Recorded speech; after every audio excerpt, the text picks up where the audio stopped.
Bible in a Year Live Chronological Project, Week 3, Day 4, Common English Bible. After Jacob had lived in the land of Egypt for 17 years, and after he had lived a total of 147 years, Israel's death approached. He summoned his son Joseph and said to him, "If you would be so kind, lay your hand under my thigh and be loyal and true to me. Don't bury me in Egypt. When I lie down with my fathers, carry me from Egypt and bury me in their grave." Joseph said, "I will do just as you say." Israel said, "Give me your word." And Joseph gave his word. Then Israel slumped down at the head of the bed. After this happened, Joseph was told, "Your father is getting weaker." So he took his two sons, Manasseh and Ephraim, with him. When Jacob was informed, "Your son Joseph is here now," he pulled himself together and sat up in bed. Jacob said to Joseph, "God Almighty appeared to me in Luz in the land of Canaan. He blessed me and said to me, 'I am about to give you many children to increase your numbers and to make you a large group of peoples. I will give this land to your descendants following you as an enduring possession.' Now your two sons born to you in the land of Egypt before I arrived in Egypt are my own. Ephraim and Manasseh are just like Reuben and Simeon to me. Your family who is born to you after them are yours, but their inheritance will be determined under their brother's name. When I came back from Paddan Aram, Rachel died to my sorrow on the road in the land of Canaan, with some distance yet to go to Ephrathah. So I buried her there near the road to Ephrathah, which is Bethlehem." When Israel saw Joseph's sons, he said, "Who are these?" Joseph told his father, "They're my sons, whom God gave me here." Israel said, "Bring them to me, and I will bless them." Because Israel's eyesight had failed from old age, and he wasn't able to see, Joseph brought them close to him, and he kissed and embraced them. Israel said to Joseph, "I didn't expect I'd see your face, but now God has shown me your children too." Then Joseph took them from Israel's knees, and he bowed low with his face to the ground. Joseph took both of them, Ephraim in his right hand at Israel's left hand, and Manasseh in his left hand at Israel's right hand, and brought them close to him. But Israel put his right hand and placed it on Ephraim, the younger one, and his left hand on Manasseh's head, crossing his hands because Manasseh was the oldest son. He blessed them and said, "May the God before whom my fathers Abraham and Isaac walked, may the God who was my shepherd from the beginning until this day, may the divine messenger who protected me from all harm bless the young men. Through them may my name be kept alive, and the names of my fathers Abraham and Isaac. May they grow into a great multitude throughout the land." When Joseph saw that his father placed his right hand on Ephraim's head, he was upset and grasped his father's hand to move it from Ephraim's head to Manasseh's head. Joseph said to his father, "No, my father, this is the oldest son. Put your right hand on his head." But his father refused and said, "I know, my son, I know. He'll become a people too, and he'll also be great, but his younger brother will be greater than he will, and his descendants will become many nations." Israel blessed them that day, saying, "Through you Israel will pronounce blessings, saying, 'May God make you like Ephraim and Manasseh.'" So Israel put Ephraim before Manasseh. Then Israel said to Joseph, "I'm about to die. God will be with you and return you to the land of your fathers. I am giving you one portion more than to your brothers, a portion that I took from the Amorites with my sword and my bow." Jacob summoned his sons and said, "Gather around so that I can tell you what will happen to you in the coming days. Assemble yourselves and listen, sons of Jacob. Listen to Israel your father. Reuben, you are my oldest son, my strength and my first contender, superior in status and superior in might. As wild as the waters you won't endure, for you went up to your father's bed, you went up and violated my couch. Simeon and Levi are brothers, weapons of violence, their stock in trade. May I myself never enter their council. May my honor never be linked to their group. For when they were angry, they killed men, and whenever they wished, they maimed oxen.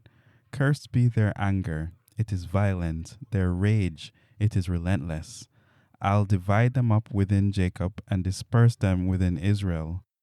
Judah, you are the one your brothers will honor. Your hand will be on the neck of your enemies. Your father's sons will bow down to you. Judah is a lion's cub. From the prey, my son, you rise up. He lies down and crouches like a lion, like a lioness who dares disturb him.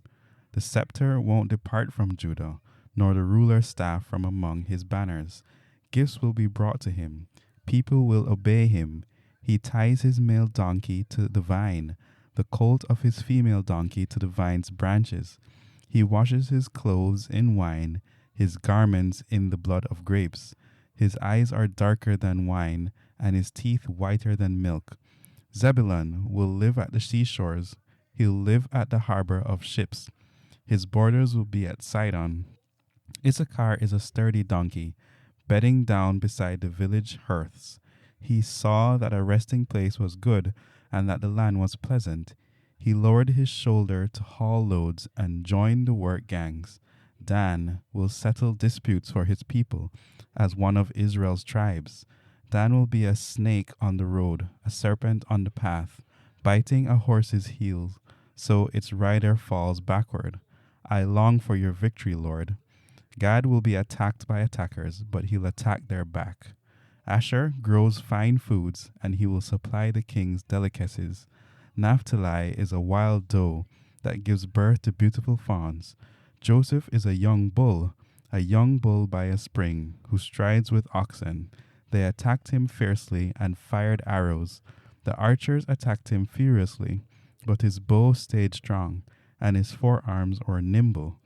By the hands of the strong one of Jacob, by the name of the shepherd, the rock of Israel, by God your Father, who supports you, by the Almighty who blesses you, with blessings from the skies above and blessings from the deep sea below, blessing from breasts and womb.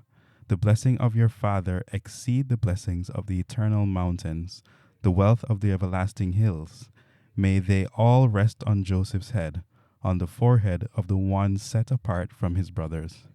Benjamin is a wolf who hunts. In the morning he devours the prey, in the evening he divides the plunder. These are the 12 tribes of Israel, and this is what their father said to them. He blessed them by giving each man his own particular blessing. Jacob ordered them, I am soon to join my people. Bury me with my ancestors in the cave that's in the field of Ephron the Hittite, in the cave that's in the field of Machpelah near Mamre, in the land of Canaan that Abraham brought from Ephron the Hittite as a burial property. That is where Abraham and his wife Sarah are buried, and where Isaac and his wife Rebekah are buried, and where I buried Leah. It is the field and the cave in it that belonged to the Hittites. After he finished giving orders to his sons, he put his feet up on the bed, took his last breath, and joined his people. Joseph fell across his father's body, wept over him, and kissed him. Joseph then ordered the physicians in his service to embalm his father, and the physicians embalmed Israel. They mourned for him 40 days, because that is the period required for embalming.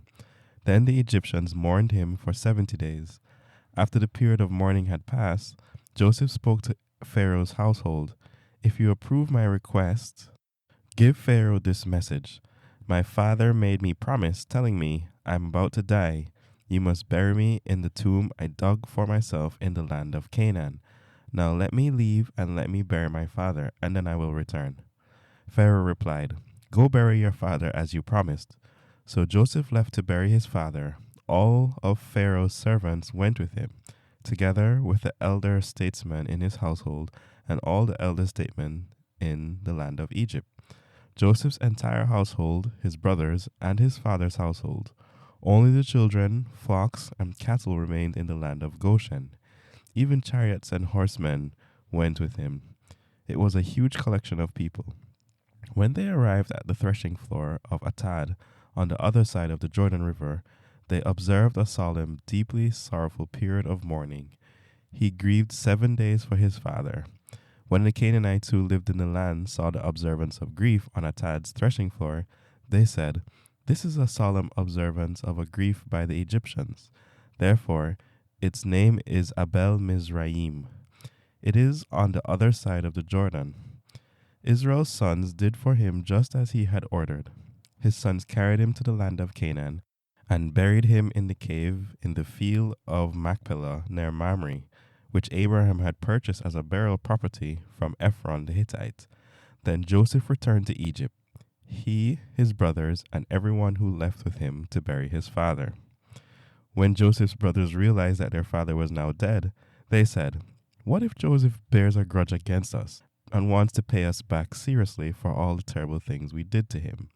So they approached Joseph and said, "Your father gave orders before he died, telling us, 'This is what you should say to Joseph. Please forgive your brother's sins and misdeeds, for they did terrible things to you. Now please, forgive the sins of the servants of your father's God.'" Joseph wept when they spoke to him. His brothers wept too, fell down in front of him, and said, "We're here, your slaves." But Joseph said to them, "Don't be afraid. Am I God? You planned something bad for me, but God produced something good from it, in order to save the lives of many people, just as he's doing today. Now don't be afraid. I will take care of you and your children." So he put them at ease and spoke reassuringly to them. Thus Joseph lived in Egypt, he and his father's household. Joseph lived 110 years and saw Ephraim's grandchildren. The children of Machir, Manasseh's son, were also born on Joseph's knees. Joseph said to his brothers, "I am about to die. God will certainly take care of you and bring you out of the less land to the land he promised to Abraham, to Isaac, and to Jacob." Joseph made Israel's sons promise, "When God takes care of you, you must bring up my bones out of here." Joseph died when he was 110 years old. They embalmed him and placed him in a coffin in Egypt.